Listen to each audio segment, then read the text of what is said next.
Step 14, copy the African query exhibit query. Okay, the top three are our tables. I'm going to close those for a second so we can focus on our two queries. We have an African exhibit query and an animals query.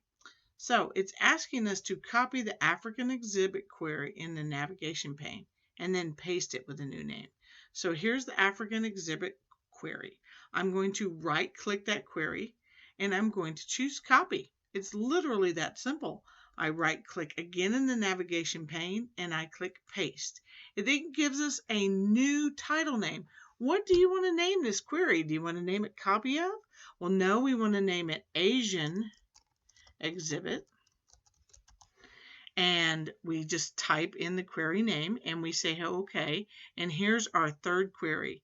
Now it's asking us to modify in design view. So we're going to double click that query to open it up. This is data sheet view. We're going to come over here into the views and go down to design view. And it's asking us modify the query in design view to replace Africa with Asia. We can do that right here. We're going to type Asia instead of Africa for our criteria. And we're just going to hit enter. No, we don't want Asian exhibit. We want Asia.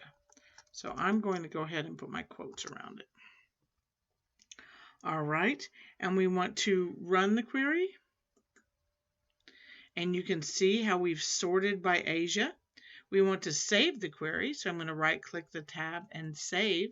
And then we want to close the query according to step 14.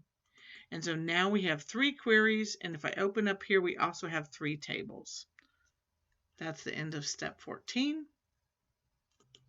Step 15 is to close the database, exit Access, and submit it as directed, which means to my IT lab for grading.